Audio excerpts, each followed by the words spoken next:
অনেক কাল আগের কথা। অবোধ রাজ্যে মহেন্দ্র সিং নামে এক প্রতাপশালী রাজা রাজত্ব করতেন। তার এক রানী ছিল এবং তাদের একমাত্র ছেলে রাজকুমার সুরজ। কিছুকাল আগেই রাজকুমার সুরজের ধুমধাম করে বিয়ে হয়েছিল। একদিন রাজকুমার সুরজ শিকারের জন্য গভীর জঙ্গলে গেল। চলতে চলতে তার নজর একটি গাছের ছায়ায় পড়ল। সেখানে একটি বিশাল ময়ূর জালে আটকে ছটফট করছিল। রাজকুমার সুরজ মনে মনে ভাবল, তোমার মতো পাখিকে কেউ জালে কি করে আটকাতে পারে? রাজকুমার সুরজ কাছে গেল, সাবধানতার সাথে জাল কাটল। কিছুক্ষণের মধ্যে জাল পুরোপুরি খুলে গেল। জাল খোলার পর ময়ূর বলল, তুমি জানো না, এটা কোনো সাধারণ জাল ছিল না। আমাকে এক সাধু এখানে বেঁধে রেখেছিল। সে আমাকে অভিশাপ দিয়েছিল যে আমি ততক্ষণ এই বন্ধন থেকে মুক্ত হতে পারব না যতক্ষণ কোনো সত্যবাদী ও ন্যায়পরায়ণ মানুষ আমাকে মুক্ত না করে। আমি অনেক মানুষকে আসা যাওয়া করতে দেখেছি, কিন্তু কেউ থামল না। রাজকুমার সুরজ হেসে বলল, চলো, এখন তুমি মুক্ত হয়ে গেলে। ময়ূর খুশি হয়ে বলল, আজ থেকে তুমি আমার প্রকৃত বন্ধু, কারণ তুমি আমার স্বাধীনতা ফিরিয়ে দিয়েছ। রাজকুমার সুরজ হেসে জবাব দিল, কোনো ব্যাপার না, তোমার কপালে হয়তো এখনও অনেক উড়া বাকি ছিল। হয়তো এই কারণেই ঈশ্বর আমাকে এখানে পাঠিয়েছিলেন। ময়ূর কথা দিয়ে বলল, রাজকুমার সুরজ, যদি কখনো তুমি কোনো বিপদে পড়ো তবে আমাকে স্মরণ করো, আমি নিশ্চয়ই আসব।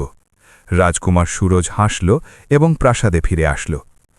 পরের দিন রাজা মহেন্দ্র সিংহের কাছে এক প্রতিবেশী রাজা আসলেন।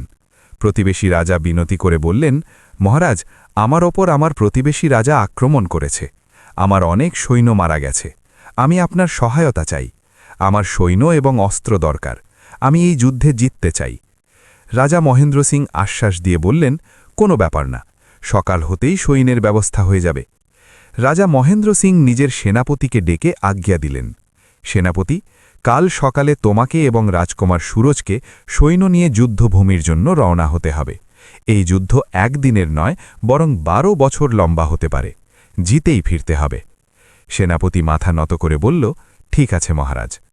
সেনাপতি রাজকুমার সুরজকে সব কথা জানাল। সেনাপতি বলল, রাজকুমার, আমাদের কাল সকালে যুদ্ধের জন্য বের হতে হবে। রাজকুমার সুরজ সম্মতি জানিয়ে বলল, কোনো ব্যাপার না, আমরা নিশ্চয়ই যাব। রাতের সময় ছিল। এক দীর্ঘ যাত্রার পর সবাই বিশ্রাম নিচ্ছিল। সৈন্যরা এখনও যুদ্ধস্থলে পৌঁছায়নি। সেখানে পৌঁছতে এখনও 2 দিনের সফর বাকি ছিল। রাজকুমার সুরাজ একটি পুরনো গাছের নিচে বসেছিল। রাজকুমার সুরাজের ঘুম আসছিল না। সেই গাছের ডালে একটি তোতা এবং ময়না বসেছিল। ময়না তোতাকে জিজ্ঞেস করল, ওরে তোতা, ঘুম আসছে নাকি তোমার? তোতা জবাব দিল, ও ময়না রানী, আমার কি ঘুম আসবে যখন এই দুনিয়া ঘুমিয়ে আছে আর ভাগ্য জেগে আছে? ময়না আবদার করে বলল, চলো, ওসব থাক তোতা ভাই, কিছু গল্প শোনাও যাতে রাত কাটে। তোতা গম্ভীর স্বরে বলল, গল্প নয় ময়না, আজ তো সত্যি শুনবে। খুব বড় অনর্থ হয়ে গেছে।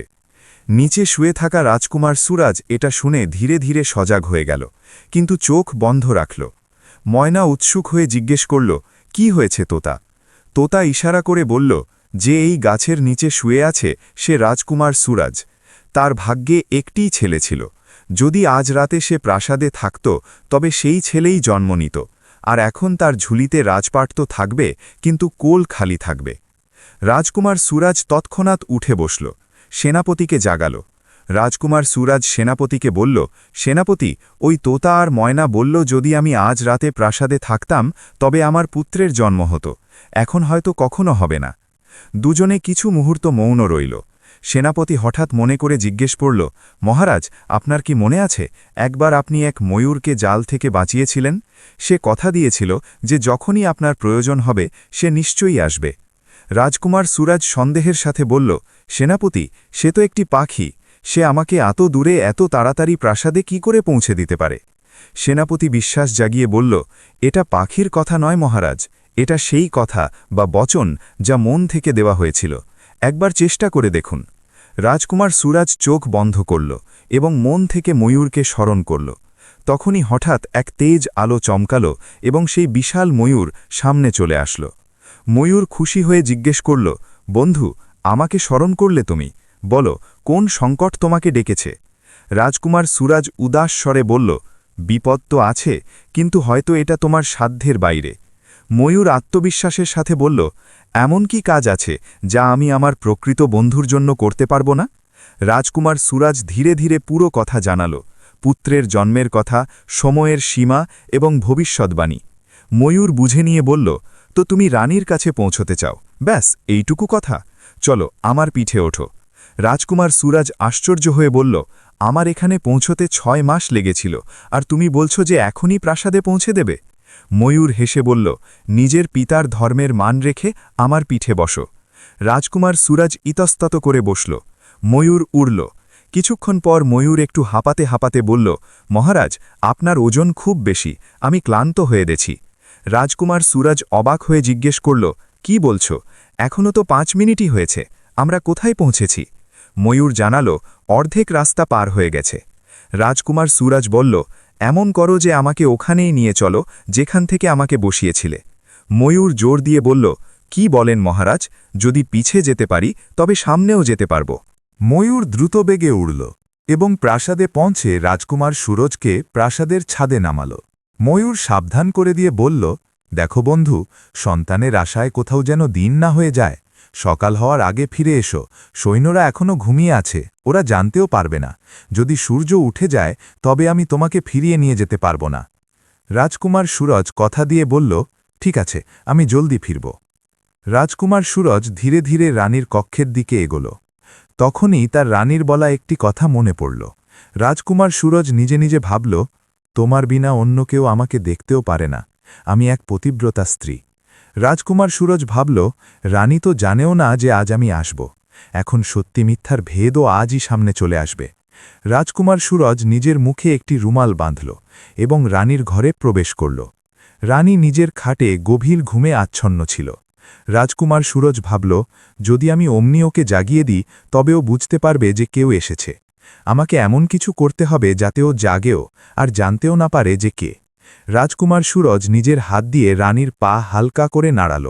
রানীর ঘুম ভাঙল। ও দেখল যে কেউ খাটের পাশে দাঁড়িয়ে আছে। রানী একদম ঘাবড়ে গিয়ে চিৎকার করল, কে তুমি? রানী তখনই তলোয়ার তুলে নিল। রাজকুমার সুরজ ভয় পেল যে কোথাও আঘাত না করে দেয়, আরও জলদি রুমাল সরিয়ে দিল। রাজকুমার সুরজ তাড়াতাড়ি বলল, থামো, আমি তোমার রাজকুমার সুরজ। রানী অবাক হয়ে গেল।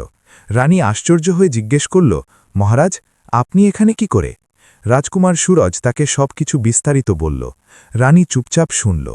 কিছু মুহূর্ত সাথে কাটানোর পর রাজকুমার সুরজ বলল, এবার আমাকে আজ্ঞা দাও রানী, আমাকে ফিরে যেতে হবে। রানী কাঁদতে কাঁদতে বলল, মহারাজ, আপনি এভাবে কি করে যেতে পারেন? নিজের বাবা মায়ের আশীর্বাদ না নিয়ে, তাদের না জানিয়ে যে আপনি এখানে এসেছিলেন? রাজকুমার সুরজ বুঝিয়ে বলল, রানী, 4টে বাজতে চলেছে, যদি আমি তাদের কাছে যাই তবে দেরি হয়ে যাবে, দিন হয়ে গেলে আমি এখানেই থেকে যাব। রানী চিন্তায় বলল, যদি আপনি না যান তবে আমার কি হবে? আপনার বাবা মার কি করে মানবেন যে আপনি এখানে এসেছিলেন আর এই বাচ্চা আপনার? রাজকুমার সুরজ ভাবতে ভাবতে বলল, কথা তো ঠিক। আচ্ছা বলো, 10 দিনে কি কিছু তফাত হবে? রানী জবাব দিল, না, 10 দিনে কোনো তফাত হবে না। রাজকুমার সুরজ কথা দিল, তো ঠিক আছে, আজ থেকে 10 দিন পর আমি আবার আসব। প্রথমে নিজের বাবা মায়ের সাথে দেখা করব আর তারপর তোমার কাছে আসব। রানী আবদার করল, মহারাজ, কোথাও আপনি ভুলে না যান। রাজকুমার সুরজ আশ্বাস দিয়ে বলল, না রানী, আমি ভুলব না, আমি তোমাকে কথা দিচ্ছি, আমি নিশ্চয়ই আসব। তারপর দুজনে ছাদে গেল। সেখানে ময়ূর অপেক্ষা করছিল। ময়ূর রানীকে বলল, রানী সাহেবা, আপনার স্বামী একবার আমার প্রাণ বাঁচিয়েছিল, বাস সেই কারণেই আজ আমি আপনার সাহায্যের জন্য এসেছি। রানী কৃতজ্ঞতার সাথে বলল, আপনার অনেক অনেক ধন্যবাদ। ময়ূর পরামর্শ দিয়ে বলল, একটা কথা মনে রাখবেন, যে ছেলে আপনার গর্ভ থেকে হবে তার নাম সুরজলাল রাখবেন। রানী স্বীকার করল, ঠিক আছে। ময়ূর আরও জানালো, এবং রোজ এই বাচ্চার মুখ থেকে একটা হীরা বেরোবে। রানী মেনে নিল, ঠিক আছে। এতটা বলে ময়ূর আবার রাজকুমার সুরজকে পিঠে বসালো এবং তাকে নিয়ে উড়ে গেল। রাজকুমার সুরজ ময়ূরের সাথে ফিরে পৌঁছল। ততক্ষণ সকাল হয়ে গিয়েছিল। এবার আমি এগিয়ে যাই। বাস 2 দিনের রাস্তা বেঁচে আছে। 3য় দিনে যুদ্ধ শুরু হয়ে গেল। রাজকুমার সুরজের সব ধ্যান এখন যুদ্ধের ওপর নিবদ্ধ ছিল। সে নিজের দেওয়া কথা ভুলে গেল এবং 10ম দিনে সে প্রাসাদে ফিরতে পারল না। 10ম দিনে রানী তৈরি হয়ে রাজকুমার সুরজের পথ চেয়ে থাকল।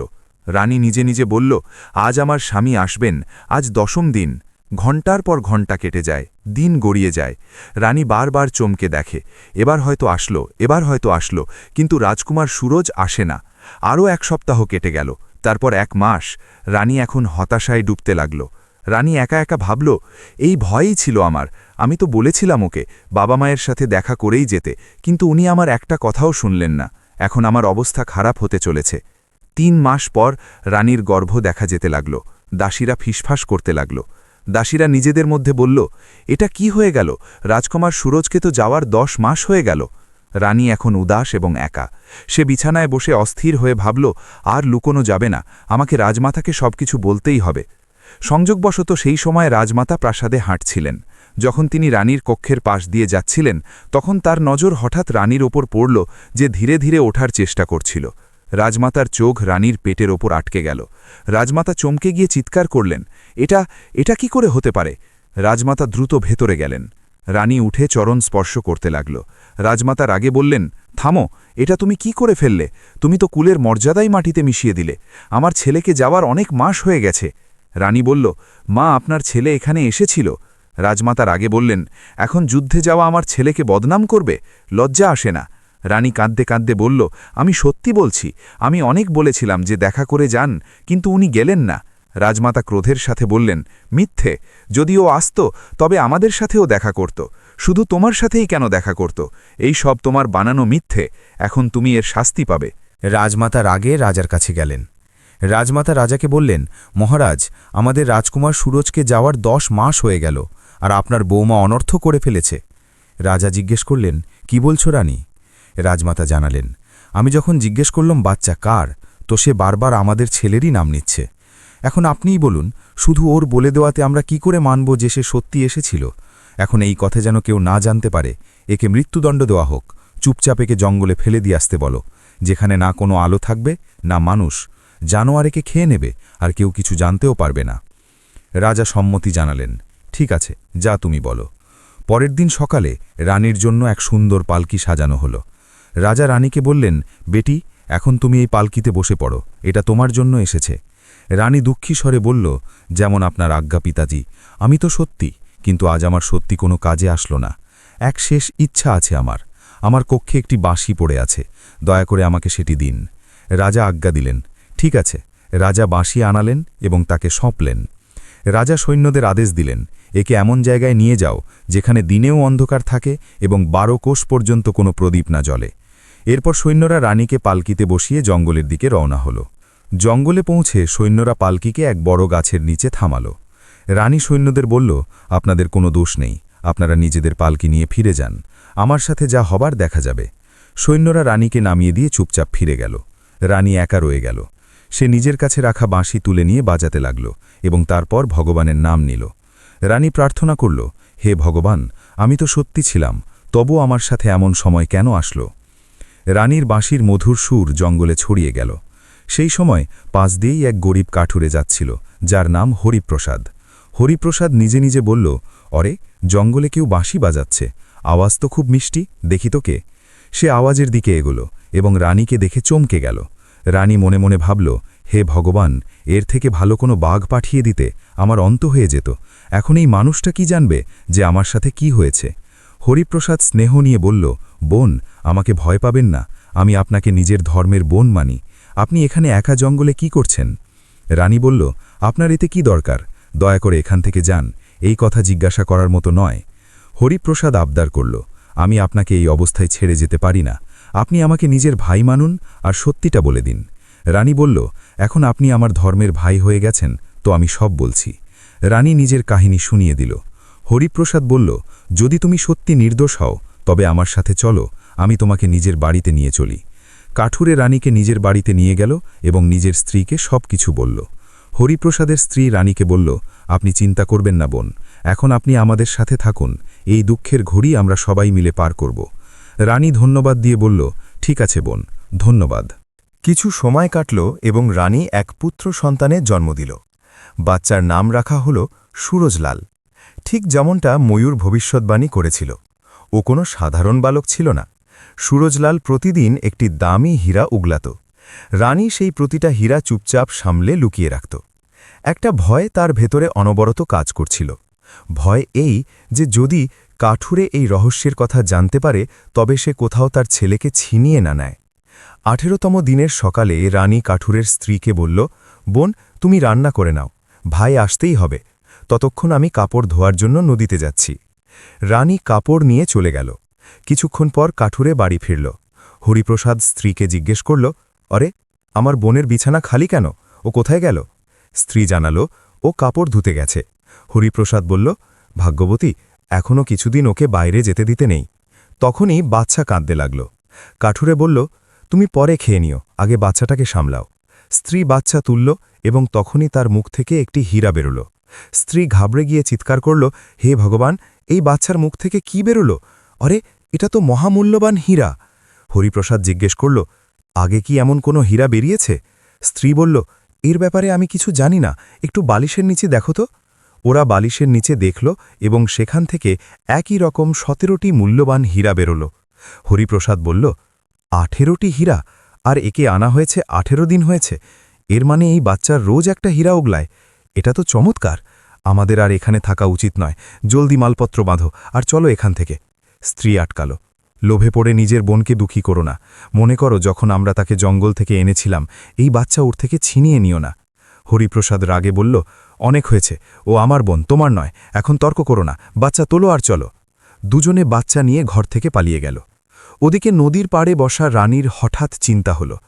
রানী নিজে নিজে বলল, হে ভগবান, আজ তো আমি খুব বড় ভুল করে ফেললাম। কোথাও বাচ্চা কাঁদতে লেগেছে আর হীরা বের করে দিয়েছে। এখন তো জলদি থেকে জলদি বাড়ি পৌঁছতে হবে। রানী দৌড়াতে দৌড়াতে বাড়ি ফিরল। সে ভেতরে ঢুকল। বাড়ি শুনশান ছিল, কেউ ছিল না। রানী ঘাবড়ে গিয়ে চিৎকার করল, ভাই, বৌদি, সব কোথায় চলে গেলে? হ্যাঁ, নিশ্চয়ই বাচ্চা হীরা উগলে দিয়েছে, ভাই দেখে ফেলেছে, এখনও তাকে নিয়ে গেছে। ও বাইরে খুঁজতে বেরোল, কিন্তু ওর মাথা ঘুরল এবং সে সেখানেই জ্ঞান হারিয়ে পড়ে গেল। আশেপাশের লোক রানীকে তুলল, জল খাওয়ালো এবং জিজ্ঞেস করল, কি হয়েছে বেটি? রানী কাঁদতে কাঁদতে বলল, এই যে কাঠুরে হরিপ্রসাদ আর ওর স্ত্রী আমার ছেলেকে নিয়ে পালিয়ে গেছে। লোকগুলো সান্ত্বনা দিল, চিন্তা করো না বেটি, তোমার বাচ্চা তুমি নিশ্চয়ই পাবে।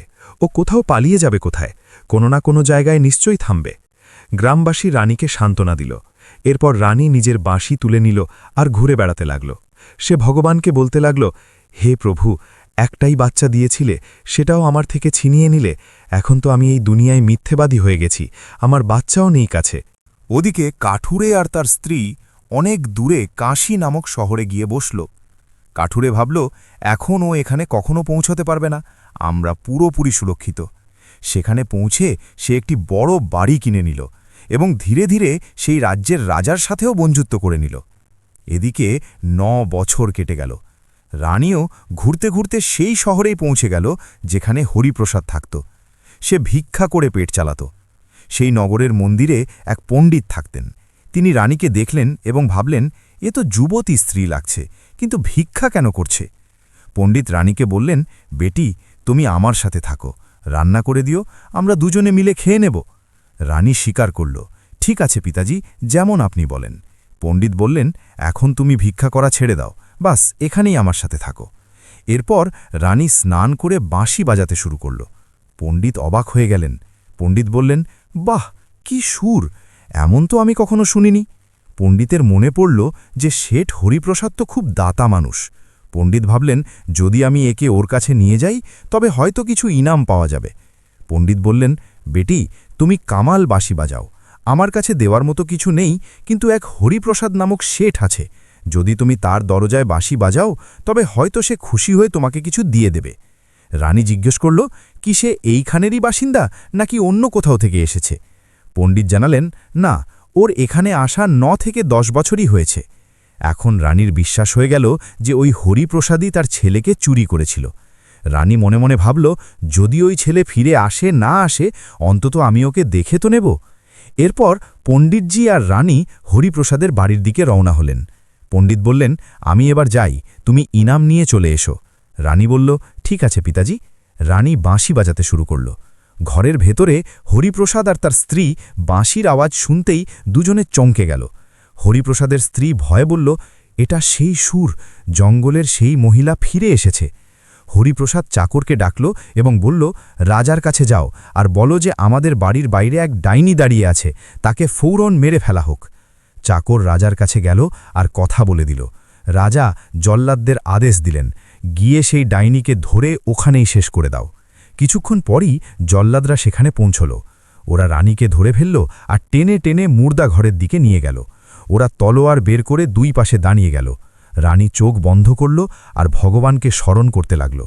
তখনই এক বাইজি সেখানে আসলো এবং চিৎকার করল, থামো, কি হয়েছে, একে কেন মারছ? জল্লাদরা বলল, রাজার আদেশ, এ ডাইনি। বাইজি বলল, এ ডাইনি নয়, কোনো যুবতী। আমি তোমাদের দুজনকে 2000 টাকা দিচ্ছি, বাস একে ছেড়ে দাও। জল্লাদরা বলল, ঠিক আছে, কিন্তু এক শর্ত আছে, এ 1 বছর পর্যন্ত কাউকে যেন না দেখা যায়। আমরা বলে দেব যে আমরা একে মেরে ফেলেছি। বাইজি কথা দিল, ঠিক আছে, এটা আমার কথা রইল, এবার চলো। বাইজি রানীকে বলল, আমি তোমাকে ছাড়িয়ে নিয়েছি। রানী বলল, তুমি আমাকে বাঁচালে তো বটে, কিন্তু এখন আমাকে দিয়ে কি করাবে? বাইজি বলল, মাঝে মাঝে শহরের মাঝখানে তোমাকে নাচতে হবে। রানী মানা করে বলল, তবে তো টাকা ফেরত নিয়ে নাও, আমি এক পতিব্রতা স্ত্রী, আমি এমন কাজ কখনো করিনি না করব। বাইজি বুঝিয়ে বলল, চিন্তা করো না, 1 বছর পর্যন্ত তোমার থেকে কোনো কাজ নেওয়া হবে না, বাস আমার সাথে চলো। বাইজি রানীকে নিজের বাড়িতে নিয়ে গেল আর একটা ঘরে বসিয়ে দিল। সেখানে একটা তোতা আর একটা ময়নাও থাকত। বাইজি রানীকে বলল, যখন কখনো তোমার মন ঘাবড়াবে তখন এদের সাথে কথা বলে নিও, এরা দুজনেই খুব বুদ্ধিমান। দিন কাটতে লাগল। একদিন ময়না রানীকে জিজ্ঞেস করল, আপনি নিজের কাহিনী শোনান না, কি হয়েছিল আপনার সাথে? রানী সব কিছু বলে শোনাল।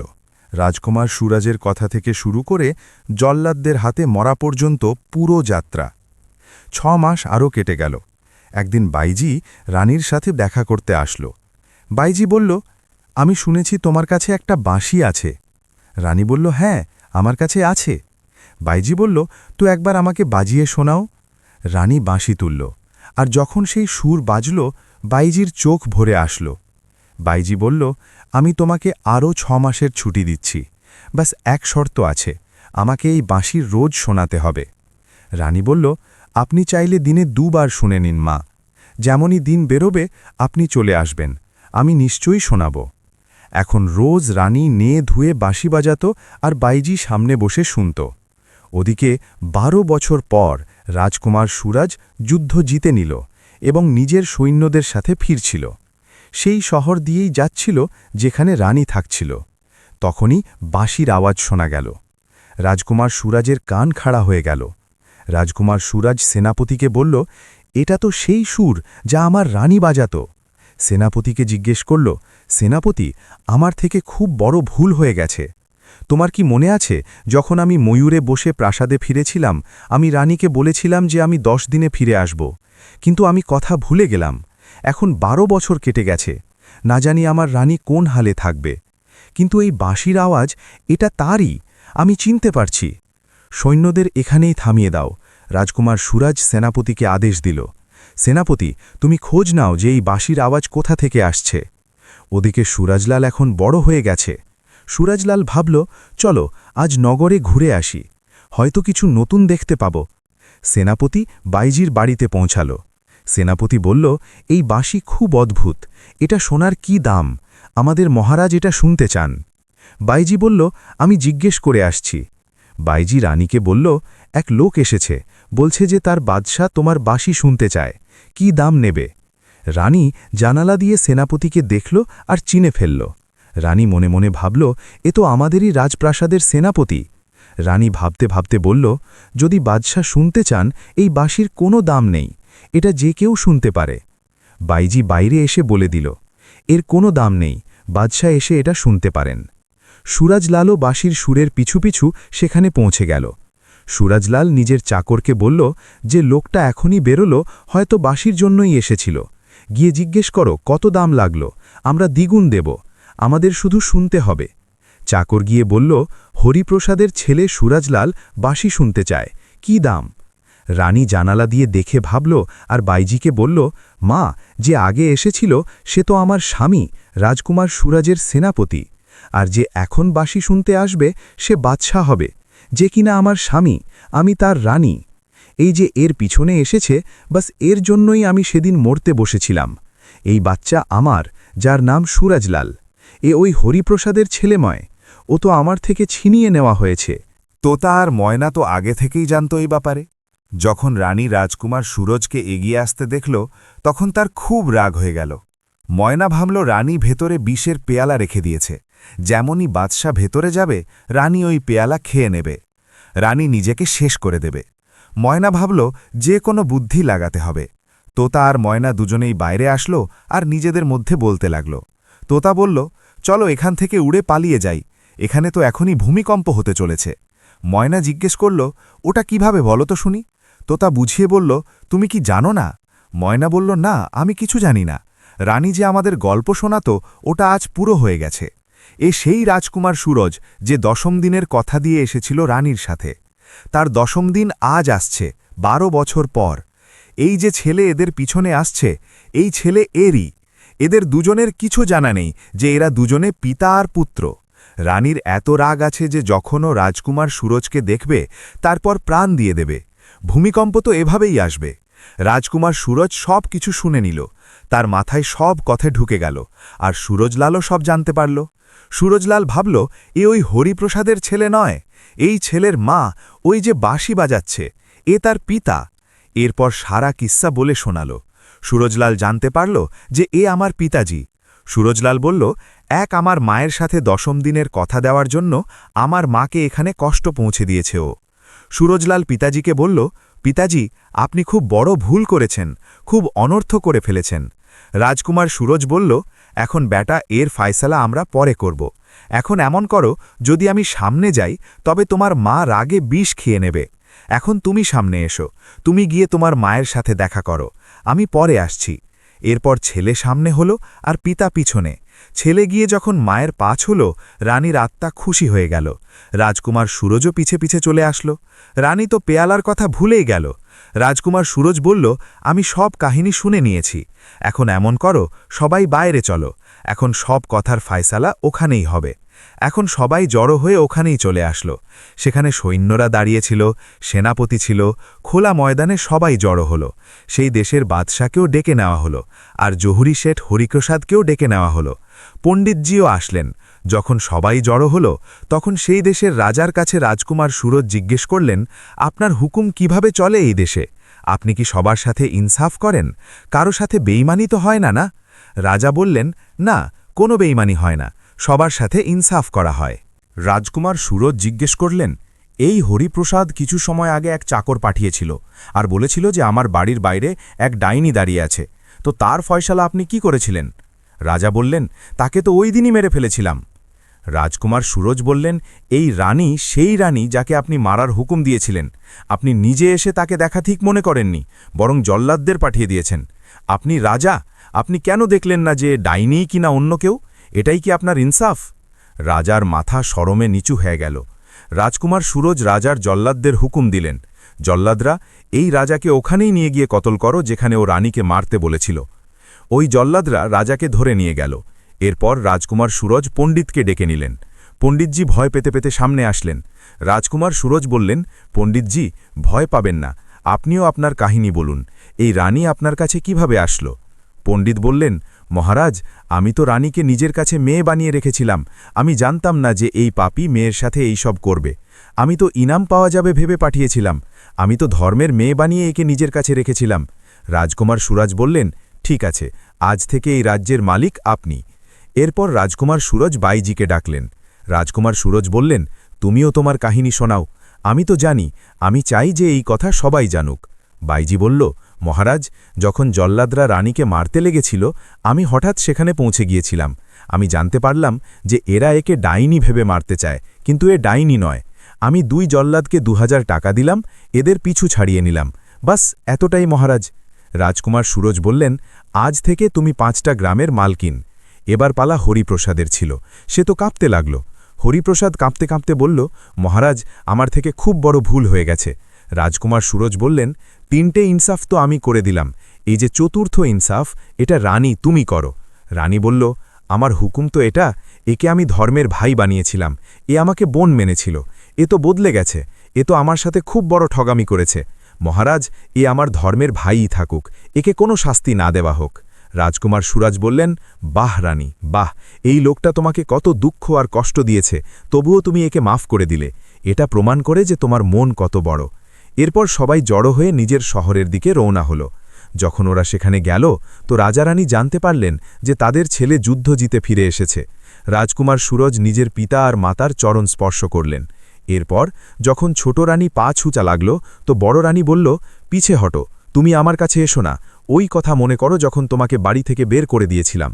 রাজকুমার সুরজ মাকে বলল, মা, এতে এর কোনো ভুল নেই। এই সব ভুল আমার। বড় রানী জিজ্ঞেস করলেন, তোমার ভুল কিভাবে? রাজকুমার সুরজ জানালেন, আমি 10ম দিনের কথা দিয়ে এসেছিলাম। এই বাচ্চা আমার মা, আপনার নাতি। আপনি একে বাড়ি থেকে বের করে দিয়েছেন, তার কারণ এটাই যে আমি এক রাতে এসেছিলাম, কিন্তু আপনার সাথে দেখা করে যাইনি। যদি আমি আপনার সাথে দেখা করে যেতাম তবে আপনার বিশ্বাস হতো। আপনার বিশ্বাস হয়নি, তার জন্য না জানি কি দুঃখ একে সইতে হয়েছে। বড় রানী জিজ্ঞেস করলেন, আচ্ছা বলো, তুমি কিভাবে এসেছিলে? রাজকুমার সুরজ বলল, আমি ময়ূরে বসে এসেছিলাম। বড় রানী সন্দেহের সাথে বললেন, এতটুকু পাখি তোমাকে কি করে আনতে পারে? এই রানী তোমাকে ভোলাচ্ছে, আমি মানি না। রাজকুমার সুরজ জিজ্ঞেস করলেন, তবে কিভাবে মানবেন? বড় রানী বললেন, যদি আমার চোখের সামনে ময়ূর তোমাকে উড়িয়ে নিয়ে যায় তবেই বিশ্বাস করব। রাজকুমার সুরজ ময়ূরকে স্মরণ করলেন। ময়ূর আসল। ময়ূর জিজ্ঞেস করল, কি হয়েছে বন্ধু, এখন কোনো বিপদ আসল? রাজকুমার সুরজ বললেন, তুমি বাস এতটুকু করো, মাকে বিশ্বাস করিয়ে দাও আর এই প্রাসাদের উপর আমাকে নিজের পিঠে বসিয়ে 2টো চক্কর লাগিয়ে দাও। ময়ূর মানা করল, মাফ করবেন মহারাজ, এখন পারব না।